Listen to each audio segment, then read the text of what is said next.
Kevin Durant is only 151 points away from getting 30,000 points all time in his career. He's averaging 27.2 points per game this season, so he'll probably get there, I would say, in the next 6 to 8 games. I feel getting to that record. He could probably get even a little bit earlier than that, depending on if he scores over 30 points a game for the next 5 games. So somewhere in the next 5 to 8 games, he's gonna achieve that milestone of getting 30,000 points. Now I have to say that getting 30,000 is an incredible achievement, but it used to be a lot more rare. I remember many, many years ago when Michael Jordan came back to the Wizards, came back out of retirement to play for the Washington Wizards, and he ended up passing 30,000 points when he was with the Wizards, and he was ranked number third of all time once he did that because Karl Malone had also passed 30,000 points to be ranked number two. But it was a hard achievement to do back then. They both passed Wilt Chamberlain, which was a rare feat that only Kareem had done. But now, ever since then, a few other guys have passed 30,000 points. You've had LeBron James, notably, who've done it. You've had Kobe Bryant, who's passed it, the late Kobe Bryant. And then you have, obviously you had Karl Malone, but then you have Dirk Nowitzki, who passed over 30,000 points. So there have been quite a few guys who have passed 30,000, and I'm pretty sure in the next 10, 15 years, we're going to see several more guys pass 30,000.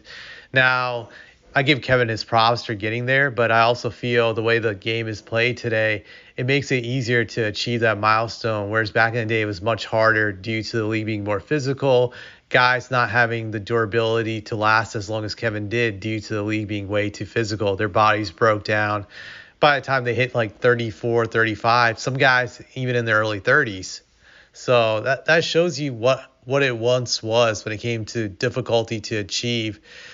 It's interesting. I'm looking at some of these current guys right now playing the league where they're at. You have James Harden at 26,795 points. So he has an outside shot of getting to 30,000 in the next 3 or 4 years.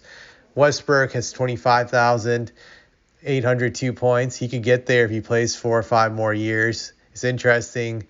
DeMar DeRozan's at 24,453 points. Stephen Curry at 24,494 points. So there are a lot of guys that have a chance to get there. Giannis is at 19,665 points. You have to assume this guy's going to play for a high level for another 6 or 7 years, so he could get there.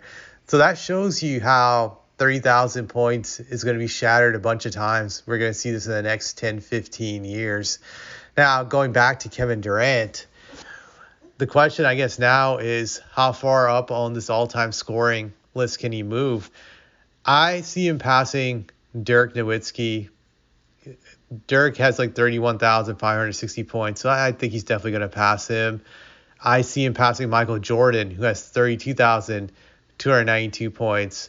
And then I see him passing Kobe Bryant, who has 33,643 points. And if he passes Kobe, he will be fourth all-time on the all-time scoring list behind LeBron, who's number one, Kareem number two, and Karl Malone number three. Karl Malone is at 36,928 points. So I can't see him passing Karl Malone. I don't think he will, but you never know. Possibly he could do it.